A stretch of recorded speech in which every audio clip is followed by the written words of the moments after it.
to the Field of 68 Best Bet Show presented by BetRivers. We are the three-man weave. We're coming to you from the lovely Luxor in Las Vegas, Nevada. You might have tuned into our Vegas shows in the past and thought, those boys are pretty banged up.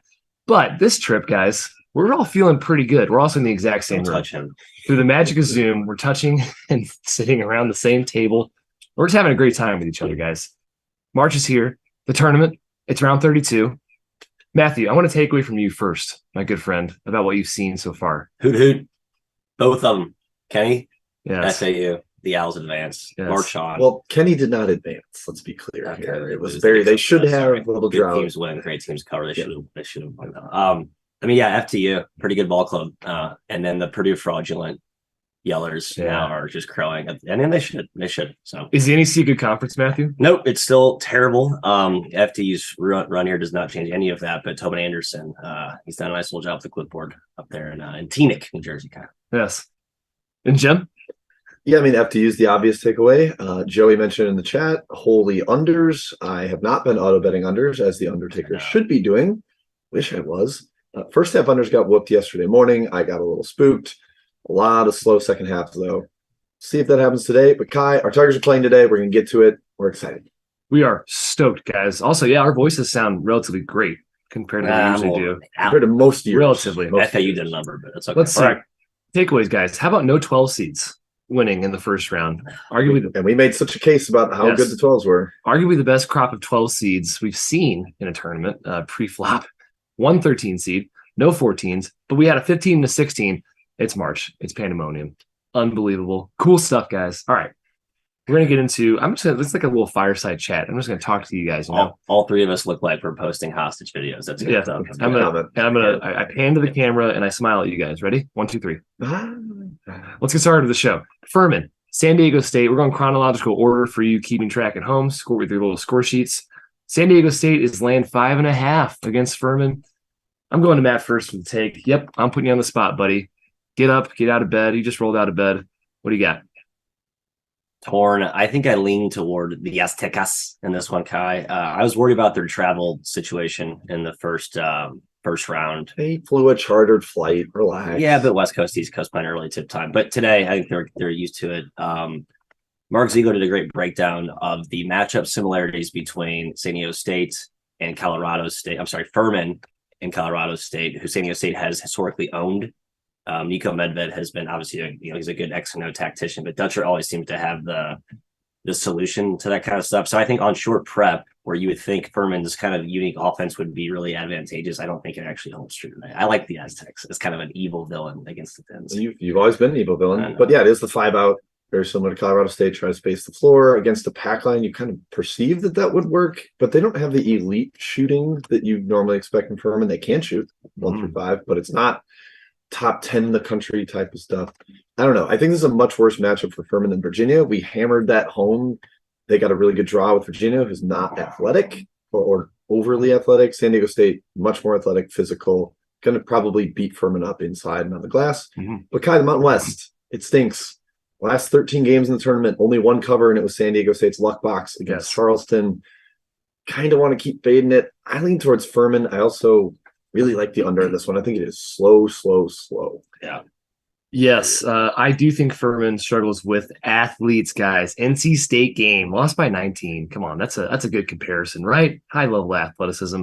San Diego State allows a high three-point attempt rate. They do rank 6th in the country in three-point percentage allowed. They can test shots. They're long, inside and out. It's a lot of points to lay. I agree with the Mountain West trends, man. 15 and 38 and 1 against the spread. Hit the showers, 54 Boise. games. My God. Hit the showers, Boise. Hit the showers, Utah State. I don't want to hear about shot quality game with Utah State. Mizzou was better in that game. Yeah. Plain and simple. Bad model there. Mizzou shot the ball poorly too, gang. All right. Until the final, whatever. All right. Mizzou Tigers are the best team in the world. All right. Next game. Duke, Tennessee. Kempom makes this game Tennessee -3. The market, Jim, says otherwise. Duke -3.5. That's right. The hook. Knows the Kai Ziegler for Tennessee. The current form of Duke is pretty impressive. Where do you stand? Yeah, Kai, we talked about this game on our series show on Thursday night. We thought, we think Duke will probably open a favorite rather than the Ken Pom line of Tennessee -3. And lo and behold, they opened a favorite and were bet up -3, -3.5. It's kind of intimidating to lay 3.5, but I'm probably going to do it. I did take -3. That is not what's available at our pals BetRivers. But Matt, I do think your Blue Devils are trending way up. Derek Lively was a man possessed against Oral Bob. I thought he'd get played off the court by their shooting, and he was actually like probably the most dominant guy on the floor. Now you put him in a slightly better matchup. Tennessee, not a team that can bomb away from three. That works out well. But one thing is, Matt, I think Tennessee tends to have problems with teams that can shoot, and that's not really Duke's bag. They did shoot a lot better down the stretch. I think Blue Devil fans yelled at me when I went on our boy Russ's podcast that they were better down the stretch, but it's not a bombs away team, and that can be a problem against Tennessee. I mean, Whitehead kind of being, he hasn't played more than like 25 minutes in a while, but like when he plays, he's impactful. Like 3 threes last game. I think him and Grandy are kind of the shooting antidote that they need to soften up this defense here.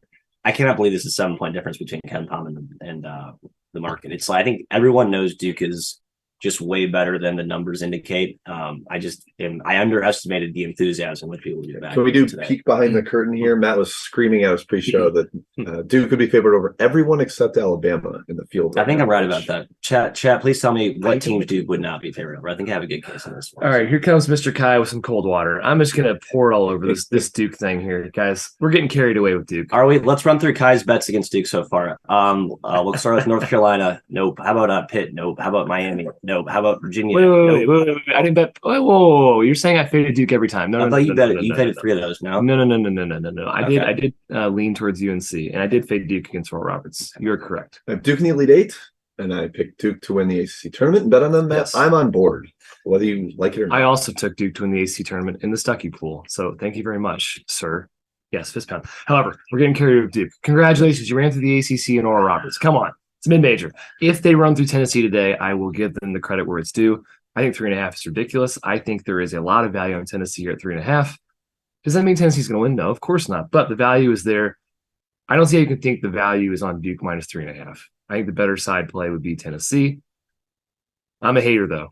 I'm a documented hater of the Duke Blue Devils. Yeah, you both are. I like the under. Grain of salt. It's been a very heavy trend in this tournament, but I think both teams struggle to score a little bit. Like I said, I don't love Duke shooting against this Tennessee defense. So it's down to 126. Yeah, I think I was going through the game. I think all but one game today has been bet down at least 1.5. This one's been bet down 3 from the opener. Yeah. All right. Undertakers are back. They're back. Next game. Oh, boy, there's going to be a lot of outrage at the pool today during the Duke and Tennessee game. All right, Arkansas, Kansas plus an AR is the matchup we get here. Lots of jokes, I'm sure, out there in the ether. Kansas is laying 4. Matt, here's how I'm going to start here. If you watched Arkansas play against Illinois and you're still confident in this team, I don't know what to tell you.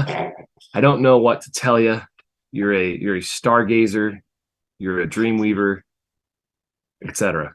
What are your thoughts?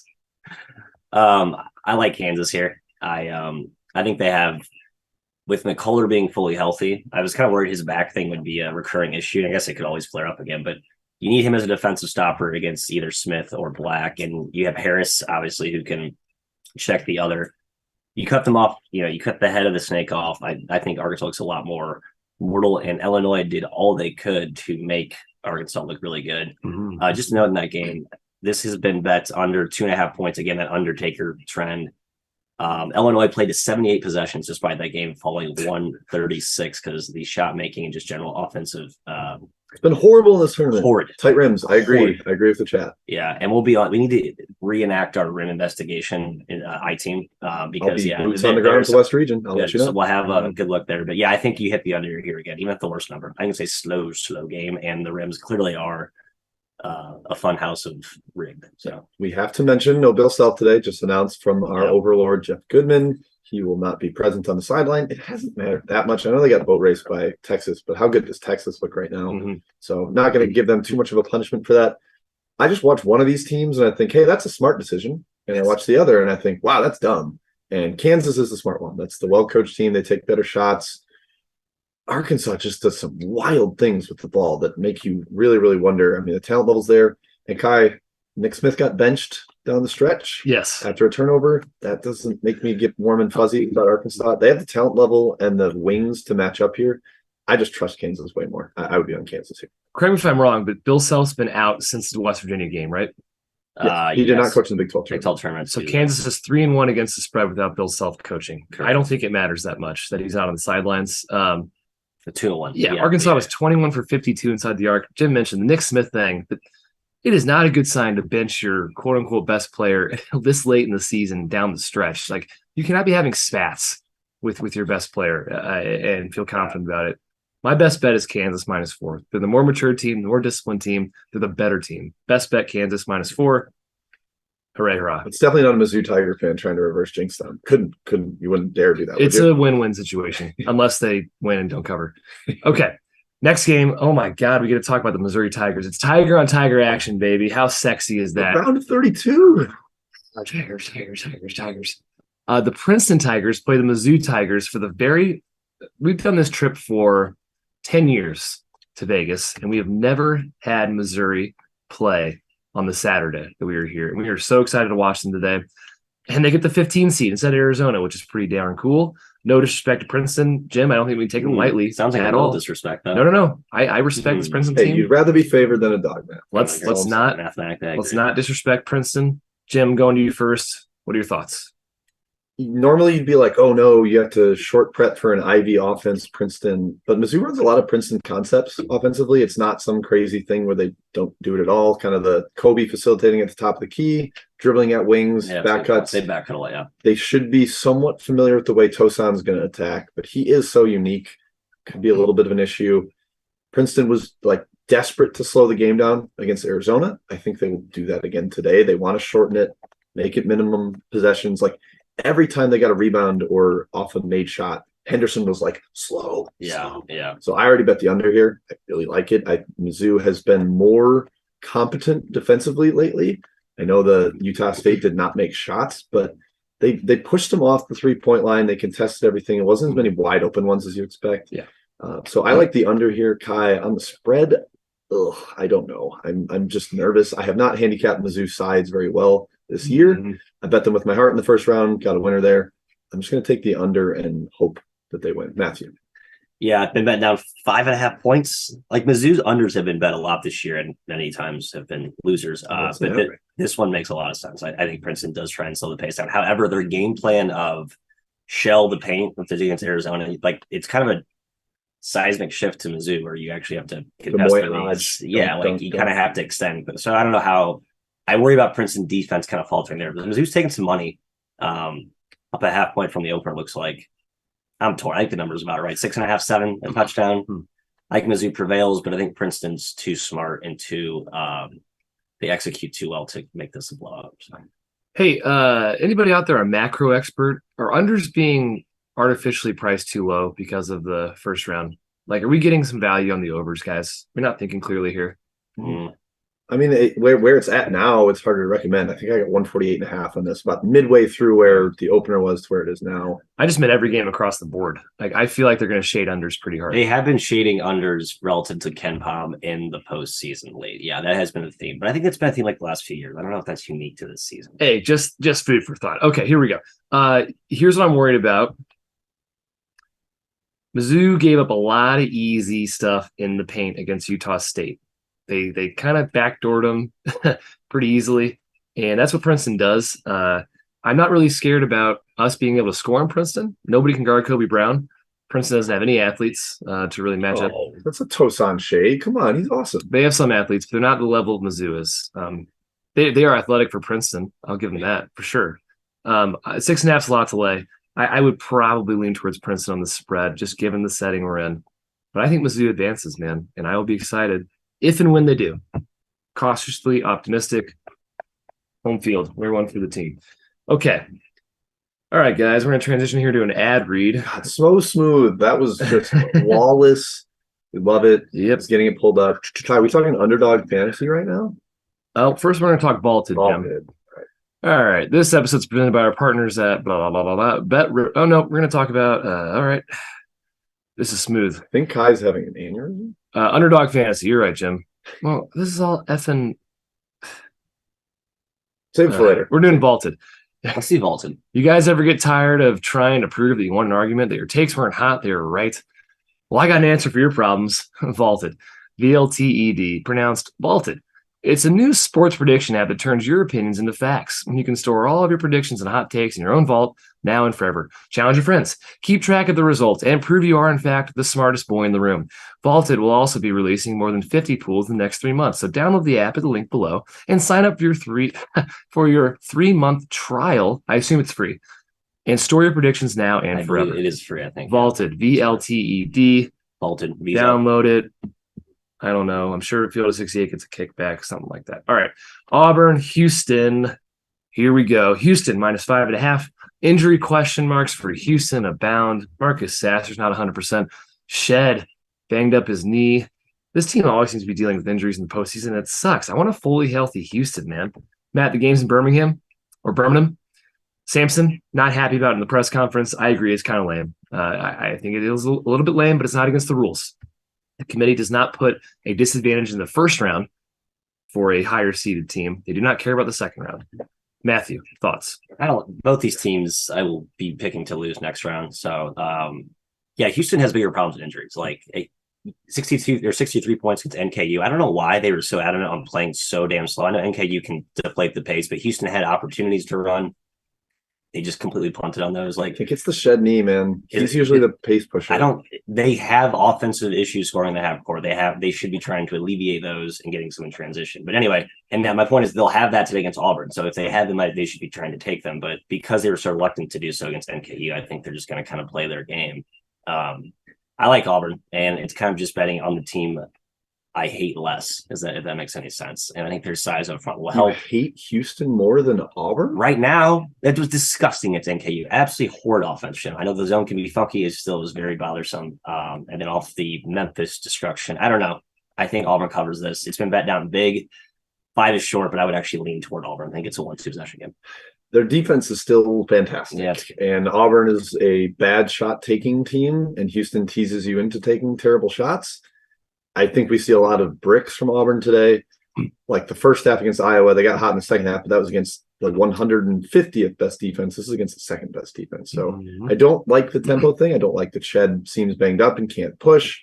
Again, Sasser's shot making is super important for them, and he seems to be off as well. But I trust Houston more than Auburn at this stage. So even with the injuries and being wrong on the first round with Houston, I'm leaning towards the Cougars. I am too, man. They're better. They're a lot better than Auburn. People are getting really hung up on the NKU game. Yep, I am. They won by 11. I mean, they grabbed 42% of their offensive rebounds, by the way. They quite a few too. They gave a ton. Absolutely. They did not shoot well. They did not play well. They won by double digits. They got out of the first round. If you're an Indiana fan, you're pleased with this potential. Yeah, but we're small sample size here, guys. It's one game. You're right. Come on. Houston, top 5 offensive rebounding team. Auburn, pretty solid interior D, great shot blockers, but they gamble and they do not get bodies on guys boxing out. I think they're going to get crushed in the glass here. 318th defensive rebound. 318. I think Houston's going to get a lot of boards here. Auburn cannot shoot, like Jim said. I don't see how they score efficiently. I lean towards Houston minus 5.5. Obviously, check the lineups. I don't know if Sasser and or Shed will be sitting. They definitely will be 100%. I don't think they'll sit. I think they'll play. They're playing. Yeah. Yep. All right. Next game, Penn State, Texas, minus 5.5 in favor of the Longhorns. Give me the Nittany Kitties, Jim. What are your thoughts? Well, they can shoot. We saw that for sure against Texas A&M. One of the okay handicaps that we've actually had there, saying that was a terrible matchup for a hot Texas A&M team. Booty ball, Jalen Pickett can be an issue. However, we keep saying I think there are guys that can guard Pickett. Dexter Dennis was a decent matchup. He couldn't really handle it. Now you've got Texas. You've got some bigger guards. You can throw Timmy Allen at him. I'm going to laugh when they put Brock Cunningham on him. I hope Jalen Pickett shoves him in a locker. But Texas is rolling, man. They're so potent offensively at this stage. It's kind of wild that they're carried by that end of the floor. Matt, I wonder if Penn State's luck runs out a little bit here, but the shooting always gives them a chance. High variance game here. Yeah, I mean, Jabari Rice has completely changed this perception of Texas for me. Like last 2 games, he had to deal with 17 in the Big 12 title game. He had 23, completely on fire in the first half. I mean, Colgate first half big. They lost by 9. Did cover by a hook because Jabari had 6 threes. I mean, Texas is legit. I think they're the one team that I probably slept on the last few weeks. I'm on Penn State today. It's my best bet because booty ball is real. just the way he maneuvers and meanders wherever he wants to go. You have to throw multiple guys at him. When you do, he finds guys. And when he's one-on-one, I don't think even Hunter or any of the wings that Texas has can actually guard him. I'm just riding this Penn State wave, man. I think it's real. I don't know if they win, but I think 5.5 in what should be a low possession game, a game dictated, by Penn State's pace. I lean toward the Nittany Lions heavy. Well, in fact, I bet they're about this one. You did, Matt. Yeah. 5.5 is your number. 5.5. 5 and a hook. Thank you. They can handle the basketball. That's key against Texas. Texas forces turnovers at a top 20 rate. Penn State can shoot against anybody. That's key against anybody. Texas not overwhelmingly huge up front. They're long everywhere, but not necessarily like 7-foot kaiju monsters running around, right? They are. That's what you were researching kaiju for? That's right. Okay. Kaijus. Look it up. They're monsters. All right, I'll take Penn State as well. Northwestern, UCLA. This game I could not care less about, fellas. The phrase is could not care less, not could care less. UCLA minus 7.5. Again, who cares? I think UCLA runs them out, Matt. That's my gut feel. Yeah. You don't need Jalen Clark against Northwestern's offense. It's brutal. Tiger's old. He's not going to turn the ball over. Give me UCLA. 7 feels high. I think that like first half UCLA maybe. I don't know why. Just like if you're trying to ride that a little cheaper first half, maybe a true result. I don't know. Northwestern, another team where I've continued to doubt them. And I mean, what have they really done wrong? I guess they just beat a Mountain West team. So what does that say? Nothing. Total feels a little high. I kind of like the under. I thought this game was ugly. This feels like an Auburn Northwestern repeat in that weird MT when the game was like 43 to 42. Yeah. So 126, I would go under. This is one of the Undertaker trends I would look to get involved in. Yeah, UCLA hates shooting the three, really low in three-point attempt rate, but Northwestern's defense is super compact, forces you to be on the perimeter. Don't love that for UCLA efficient scoring. I also think Northwestern has almost no prayer of scoring efficiently against this defense unless they are white hot from downtown. I don't really envision that happening. 7.5 does feel a little high, but I would much rather take UCLA here. John Fendler had a very good tweet about Mick Cronin on short rest, really, or short prep has been awesome. Chris Collins has not. So I'm definitely leaning UCLA. Like I said, the Jalen Clark stuff won't show up until the competition gets stiffer. Yes, agreed. Sorry to clear my throat. Maryland. Let me clear my throat. That's the rest of the show. We're bouncing. Maryland, Alabama. Alabama's minus 8.5, man. That's a big spread for the tournament, in my opinion, between these two caliber of teams. Is it warranted, though, Jim? Bama rocks. We know this. They played with their food against Corpus Christi. Maryland, not hopeless. But your opinion? Will Alabama try on defense? Because I really don't think they did in the first round. You give up 75 to that Corpus Christi team, even on 73 possessions. Over 1 point per possession is bad against that team without their point guard, mind you. They were red hot from three, still probably have a chance to cover despite that ridiculous late three from Corpus Christi that I almost think Lutz told them not to take. I think Alabama comes out way more engaged here. I'm not super concerned about Miller's groin. Yeah. And I still don't trust Maryland away from home. Look how bad they were in the first 10 minutes against West Virginia. Alabama first half -5 is my best bet. Nice. I think the Tide come out firing. Matthew, tell me why I'm wrong. The groin bothers me. I was with my father at dinner last week. He's like, you guys don't understand. Groins are nagging. They don't go away easily. And I think everyone that's had a groin issue can attest to that. They've talked about how they are taking it slow. So maybe I'm over fixating on one part of a team that's really, deep and complete, but he is the best part of that puzzle. I would be discounting Alabama because of the groin for Miller here. I still think it's a little too short because Alabama's that good. And I don't think Maryland matches up well with Alabama. So I like Jim's side here. I just wouldn't be dumping a bag of cash on it, I suppose. Okay. Just a few. Yeah, Maryland's solid, man. Both ends. They're a solid team. How about Brandon Miller, 0 points against Corpus Christi? Scored 10 plus in 33 out of 34 games going into that game. Wow. Unreal. I lean towards Maryland full game on the spread. I just think it's too high, man. And I like Alabama a lot, but lean towards Terps. All right, guys. Before our best bets here, we got one more ad read here. Today's episode is brought to you by Underdog Fantasy, the easiest place to play college basketball pick'em, where you can win real cash prizes simply by picking player stats in this weekend's games. In pick'em, all you do is pick whether a player will go higher or lower on Underdog's projected totals. That's points, rebounds, whatever. If you're like me and you think insert player here is going to go nuts today, you see what I did there? Pick higher on his points projection, take higher on his picks, and if you hit them all, you can win 20 times your money on a single game.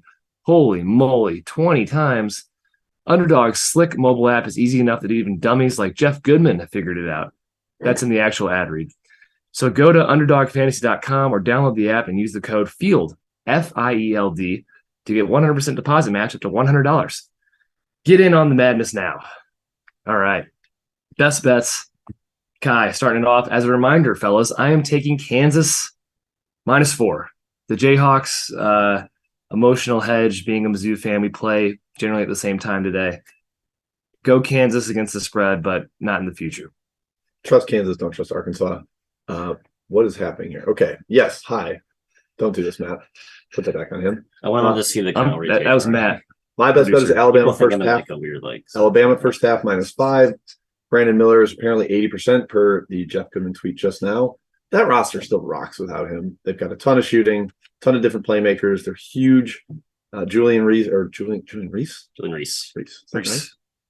that sound wrong to me? Anyways, he had a very good game against West Virginia.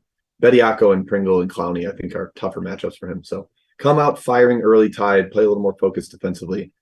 Alabama first half -5. Matt. Booty ball, 5.5. Penn State is my bets today, Mr. McKeon. Love it. Hey, guys, thanks for joining us on the Field of 68 Best Bet Show today. We hope you enjoyed our show. We're going to be back tomorrow on Sunday to talk about the Sunday games. And I don't know, have fun. 8:15? 8:15 Pacific, 10:15 Central, 11:15 Eastern. Good luck on your bets today. Go Mizzou. Enjoy the pool you're going to, and go Missouri Tigers. We'll see you tomorrow.